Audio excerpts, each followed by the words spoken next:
Don't talk. I'm going live. But if you come here, please.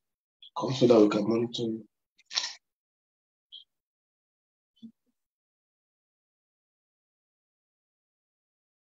Come, please. Shadin, please. Shadin. We are live. Hallelujah. Amen. We thank God for this day. This is the day that the Lord has made. We will rejoice and be glad in it. I strongly believe that God Almighty will help us today. In the mighty name of Jesus. This is Fountain of Agape Mission Center. And our mandate as a ministry is in Matthew 28:19-20. Go ye into the world and preach the word. And I'm preaching the word via the internet. And I pray that it will reach the world and it will change your own personal world in the name of Jesus. Hallelujah. Let us pray. Our Father and our God, we thank you and we bless you. We thank you for the spirit of the word that will come to bring a manifestation in our lives in the name of Jesus. In moments like this, we will lift up our hands and we lift up our hearts to you because you're great, you never ever disappoint. We rely on you absolutely for the move of the Spirit through the word. We give you praise. In Jesus' name, amen. Hallelujah. We want to thank God for everybody's life. And personally, I want to thank God to the leadership for according me this opportunity to give the word to the world. And I believe that the word that God is going to give us today will break every limitation of fear and set us on the course for progress in the name of Jesus Christ. Today, I want to speak on what I've titled Living Above Fear. Hallelujah. In moments like this, I believe that even a child knows the critical times that we are in. And I believe that God has prepared this message at a time like this, a season like this, so that God can speak to you and to me based on our experiences or based on the fears that we face today, that there is hope. The book of Job chapter 14 verse 7 says, it said there is hope for a tree if it be cut down, that it will sprout again. But it says at the scent of water. And I believe that as this word comes today, it will be the scent of water that will bring you out of confusion, that will bring you out of insecurity and obscurity in the name of Jesus Christ of Nazareth. Amen and amen. So today we want to talk on living above fear. Why do we need to deal with fear in a very critical time like this, or generally in our lives? I came to understand, according to 1 John chapter 4, verse 18b, that fear has torment.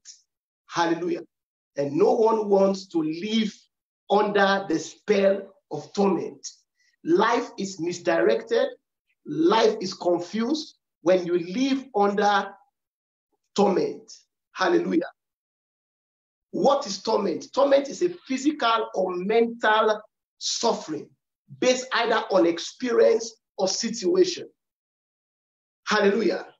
Or the reason why we need to deal with fear is because fear can put you under a snare. A snare is a trap, an introduction to manifest the things that you are afraid of. So when Satan wants to oppress a man, he introduces what we call the spirit of fear so that he can drive you into the trap of the very thing you are fearing. Have you been afraid before? Are you still cultivating fear? I'm telling you, it's an open door for a negative manifestation. I don't know if your experiences are defining fear in your life, but I believe that fear is an introduction to the manifestation of the very things you fear. What is fear? I don't want to go into any big definition because most of us experience fear, so it's not needful to define it. But I will only say one thing, that fear is a spirit. Hallelujah. Fear is not only a spirit, fear is a destructive spirit. And if you cultivate fear and not deal with fear, it will destroy you very, very soon. That's why I believe that God is speaking to you, that you deal with fear, or fear will deal with you. Hallelujah. Fear is a spirit. God is a spirit. I am a spirit. Satan is a spirit. So fear is a direct attack on the person of a believer. Every time you fear, there's a direct contact between that spirit and who you are. You are a spirit, you have a soul, and you live in a body. But when you are afraid, the spirit of fear targets who you are and dislocates your defenses. In times like this, when there are evidences to fear, I bring the word of God and I implore you and I say, don't fear. Hallelujah. 2 Timothy chapter 1 verse 7 says, God has not given us the spirit of fear.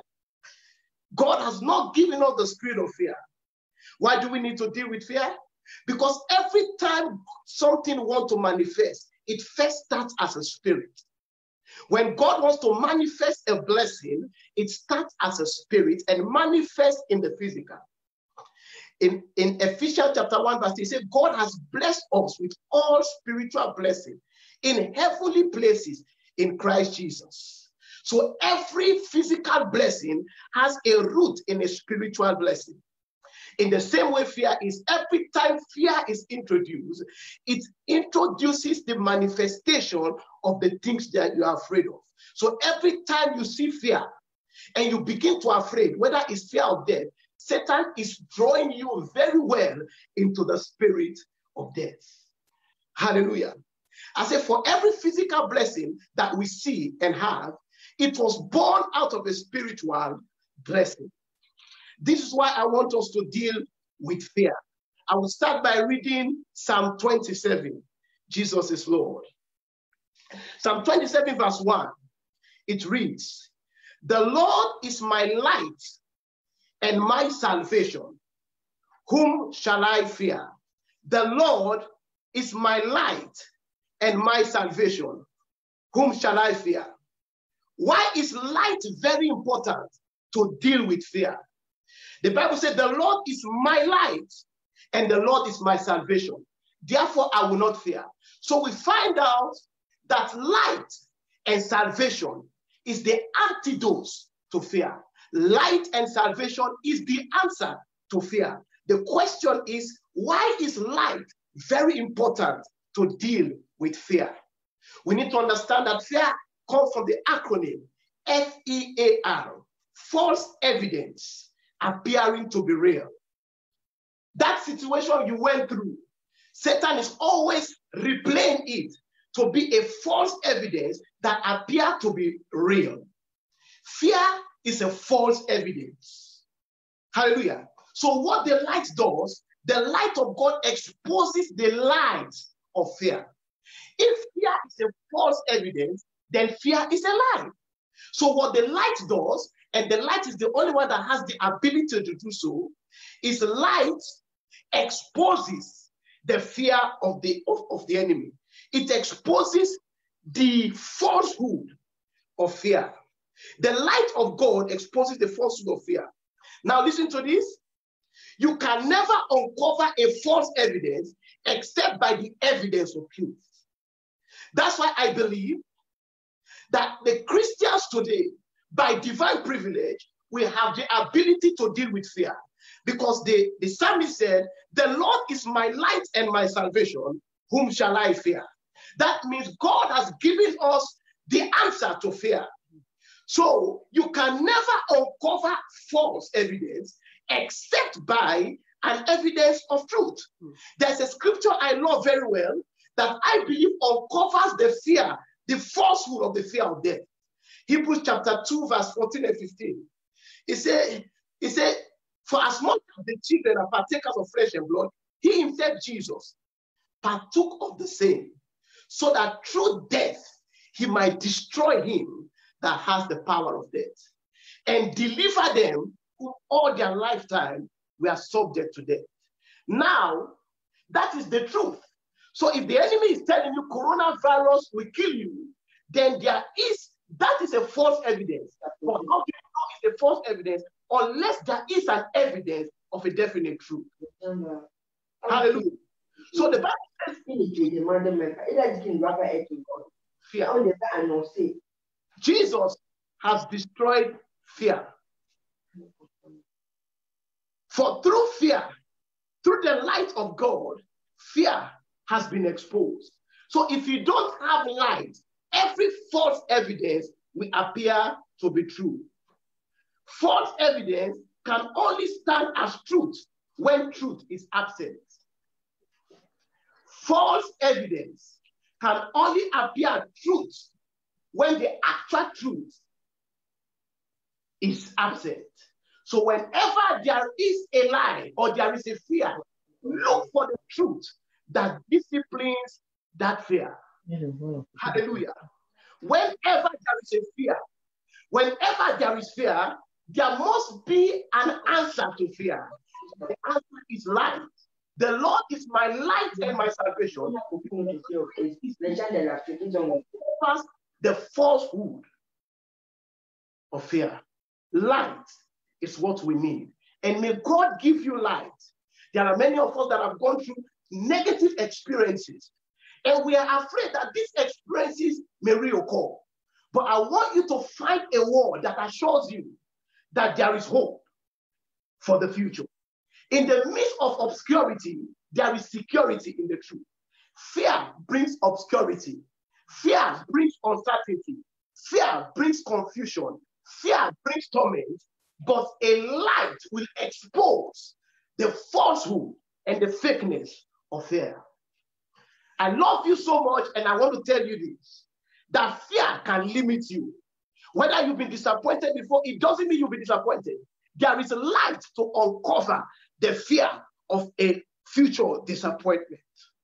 Because the Lord is your light and your salvation. Whom shall you fear? The Bible says, the Lord is the strength of my life. Of whom shall I be afraid? Hallelujah. So when you see the falsehood of fear through the light, you are strengthened. Hallelujah. Now, so let me strip fear naked. Because to uncover fear, you have to strip it naked. And I pray that you will take note of what God is telling you. In order to destroy fear, you need to deal with the root of the problem. And fear has three solid spirits that keeps it in position. If you can uncover these three spirits, you can deal with fear easily. The reason why we've not been able to deal with fear adequately is because these three hidden spirits are holding strong the force of fear. But I pray that God will open your eyes to see these three spirits that I'm going to discuss with you. Number one, the spirit of exaggeration. The spirit of exaggeration is the root of fear. Number two, the spirit of assumption. If fear is false, then it must be assumed. So to deal with fear, you have to deal with assumption. And to deal with assumption, we already know light is the answer. Number three, the spirit of lie. Hallelujah. So we have three spirits you need to deal with if you need to uncover fear in this very fearful world we are living in today. The spirit of exaggeration. A lot of people are dying. Oh, I'm going to die.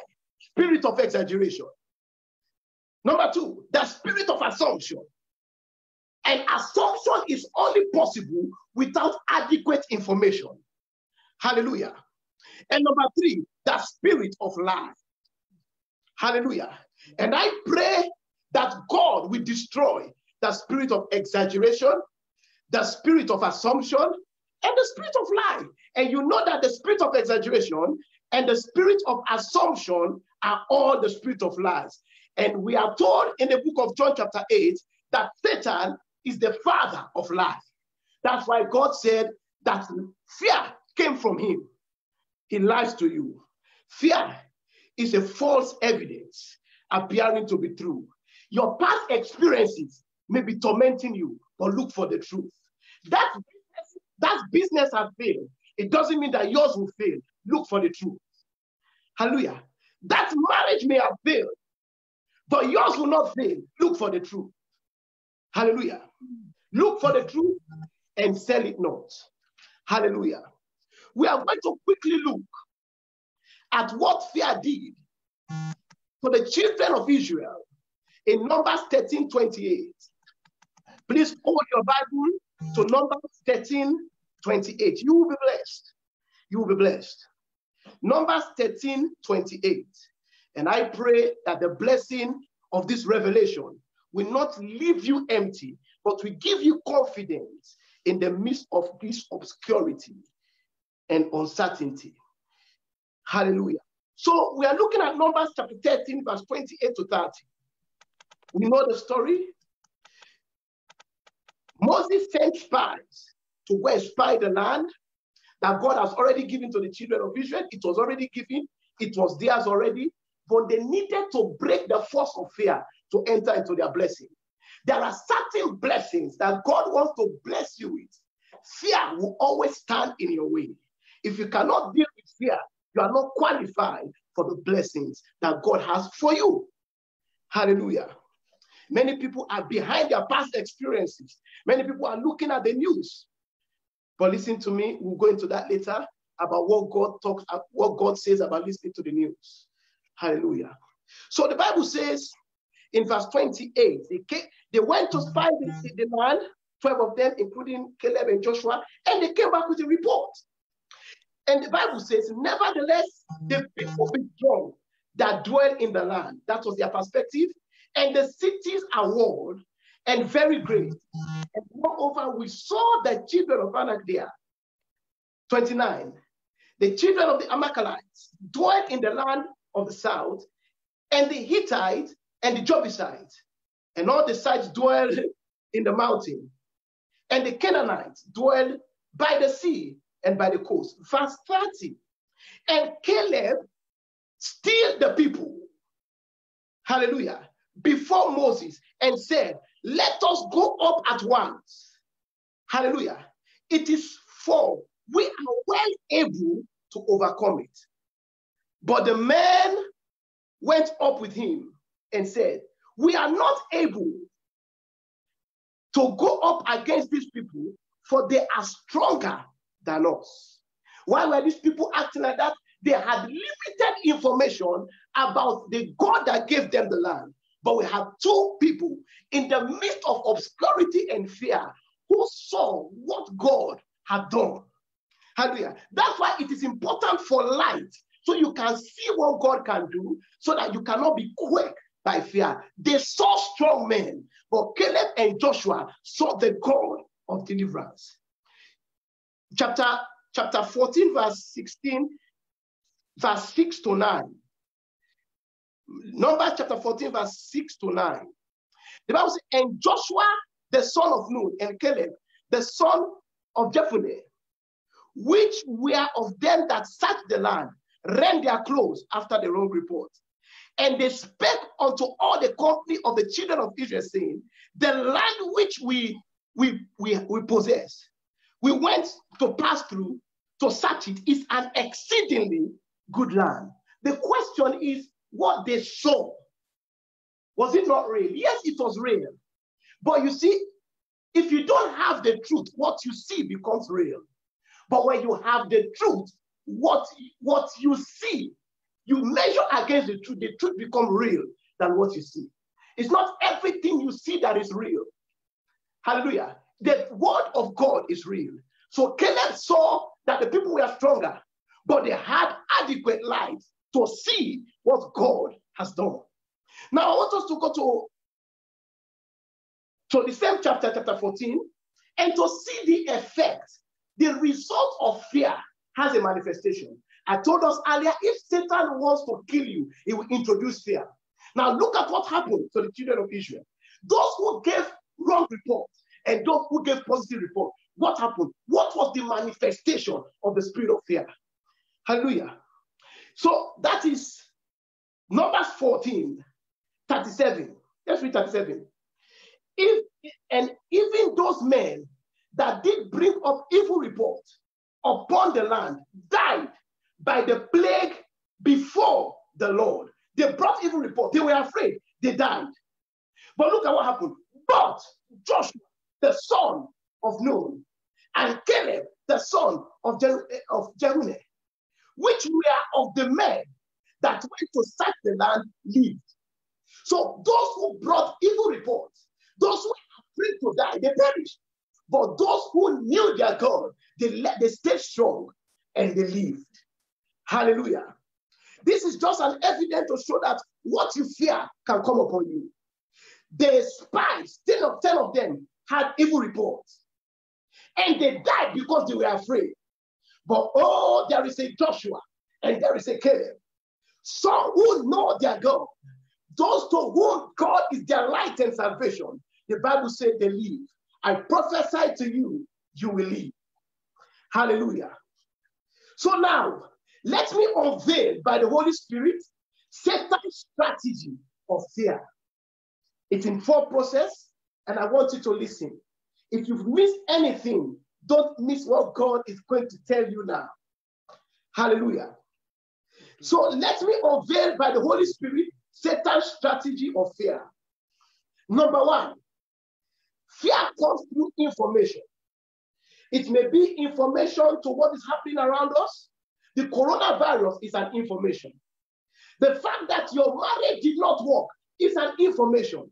The fact that that business did not work is an information. And let me sign a note of caution. Listen, God, Jesus, the Bible has not told us not to listen to the news. In Mark chapter 4, verse number 24, the Bible says, take heed what you hear. It didn't say don't hear. It said, but be very careful, be selective, be sensitive. Know the information Satan wants to use to cage you. Hallelujah. And then from information, it goes to meditation. Hallelujah. When fear comes to you and you begin to be afraid and plan it in your mind, it is called meditation. Hallelujah. And the danger of that is whatever you meditate on will persuade you at some point. So number 1 is information. Number 2 is meditation. But number 3 is persuasion. This is why we need to deal with fear. Because when fear enters the realm of persuasion, you are gone. May God move you back to get correct information. Hallelujah. So the first one is information. The second one is meditation. And the third one is persuasion. So now persuasion is Satan talking you into the reality of what you fear. And the last one, of course, is action. Hallelujah. And that is the process of fear. That is the process of fear. I won't take very long, but I'm going to break this down for you in the next 5 minutes. So information, what you receive, whether by circumstances, whether by the coronavirus, these are all information. It can lead you to meditation. And from meditation, you enter into persuasion. You can never be persuaded until you enter into deep meditation and thought. Hallelujah. And then after persuasion, there is action. And now after action comes death. But may Satan not take you through those processes. May the information of the coronavirus be dealt with by the information of divine truth. May it not grow wings in your spirit. May that circumstances you went through in the past not grow wings and persuade you to make decisions that will put you into more destruction. So finally, hallelujah. I jumped 1 through, but I need to let us know. The Bible says in Jeremiah chapter 1, verse 1 to 6, there was a communication between God and between God and his servant Jeremiah. God was sending Jeremiah in a nutshell to go and speak to the nations. And Jeremiah said in verse 6, I cannot speak because I'm a child. Then God gave him information. God said, okay, let me give you an information that will decode the light, that will destroy what you fear. So the Bible said God touched his mouth. And God said, now I have made you king and I've given you authority. Why? Because I've given you a word. A man never has authority without a word. A word is a divine information that decodes intention against fear. Hallelujah. And then God was satisfied with giving him, touching his mouth. And God moved him from Logo to Rhema. Now God says, okay, I believe that the Lord is my light. So I need to let you see something. And in verse 12, God came to him. The Bible says, moreover, that means in addition, God came to him to be adequately satisfied of the ability of Jeremiah. He said, what dost thou see? And Jeremiah said, I see. He said, I see a rod like an almond tree. And God said, now you have entered into the realm of light. Before you had the logos, now you have the realm. Now I can help you to decode the things that that you're afraid of, the lies of the enemy, and the man's destiny took off from there. Hallelujah. Whenever God wants to make you destroy fear, it will bring you to the realm of light so that you can see the naughtiness of the enemy. Hallelujah. Let's go to 1 Samuel quickly before I make some very few announcements. 1 Samuel, quickly. This amazed me as I was looking at it last night. 1 Samuel chapter 17. It was the encounter between David and Goliath. Hallelujah. It's your past mistake, your Goliath. It's the coronavirus, your Goliath. What is your Goliath? Every man's Goliath, we need a man's David to destroy. Now let's look at the attitude of David. In 1 Samuel chapter 17, I'll be very quick. Hallelujah. 1 Samuel chapter 17, let's read, because of time, we read that 32. And David said to Saul, let no man's heart fail or fear because of him. Thy servant will go fight with this Philistine. We understand that David had brothers on the battlefield. He took food for them. They were afraid. Why? Because they saw their Goliath.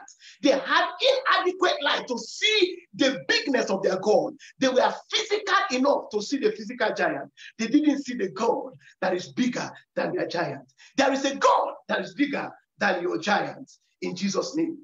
And the Bible says, and when he spoke, when the words were heard, which David spake, words, information, they re-asked them before him. Let's go to 34. And after David spoke to Saul, and David said unto Saul, thy servant kept his father's sheep, and there came a lion and a bear, information, and took a lamb out of the flock. And we know what happened. Now, what David was referring to was a reference point. If you want to deal with fear, you must have a divine reference point. That is light. Some of us, our reference point is our past experiences. Every little thing, oh, I was disappointed. Every little thing, I failed. That is not a good reference point.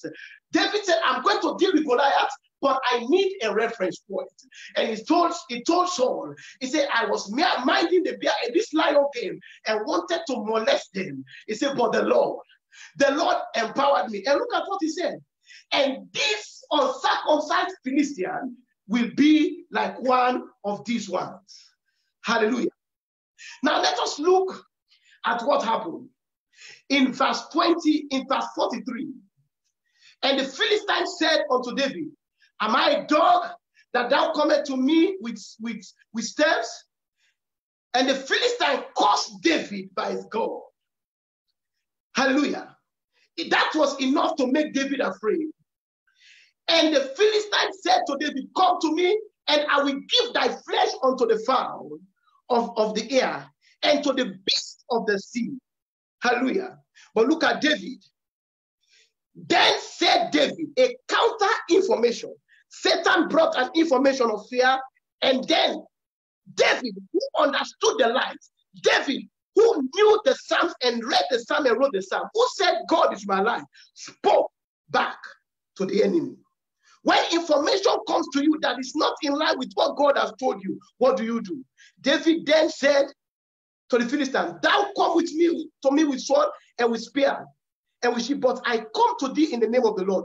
Verse 46, and that's the climax. This day will the Lord deliver thee in my hands, and I will smite thee. This was not uncertainty. This was a definite truth. And he said, I will take off your head from your shoulder.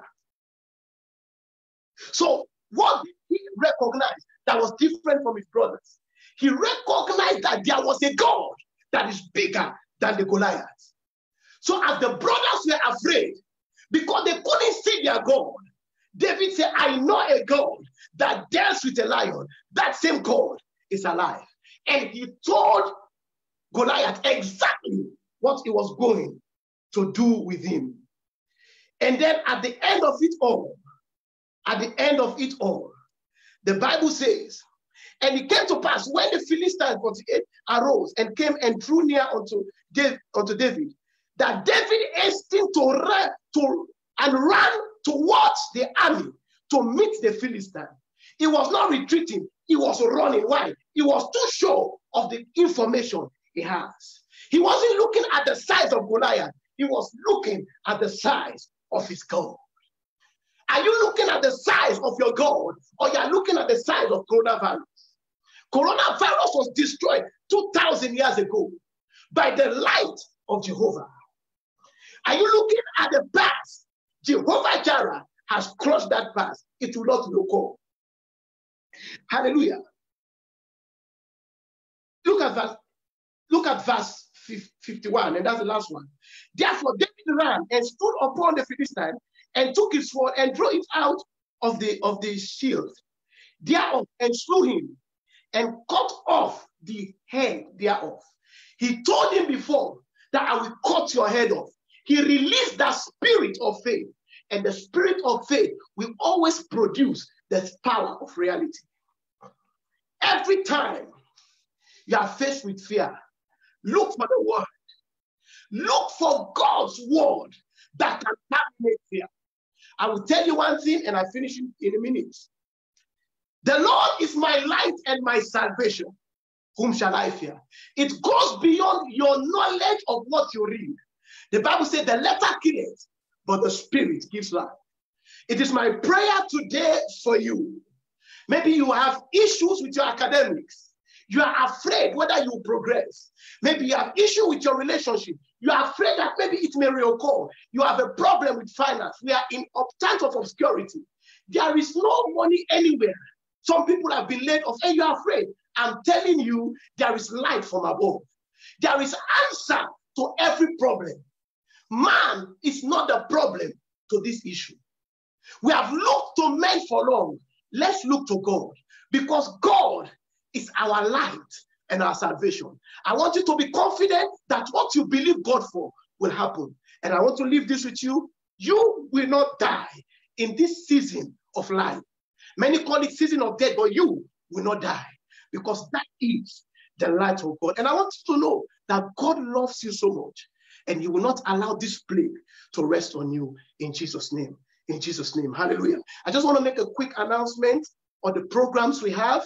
This Fountain of Agape Mission Center, and I really implore you and plead with you and encourage you to join us online. The information will be on the screen and later today, so that you can join us and we can share our faith together, so we can build up faith. On Tuesday, we meet on the word. On Tuesday, 6:30 to 8 o'clock is all about the word. On Thursday, we meet again online through Zoom. Hallelujah. We meet to pray and believe God for a turnaround globally. And if you have any problem, you can come. And I believe that the God of Agape, the God of our Lord Jesus Christ, will meet you at the point. Don't give up. Our dear mother, Apostle Delphine, also has a program this 6 o'clock for women. Are you having problems in your marriage? Do you want to marry? Anything that relates with women, I believe that with divine information and experience, God can help you. Don't give up, because Jesus is Lord. Amen. And thank you for listening. Amen.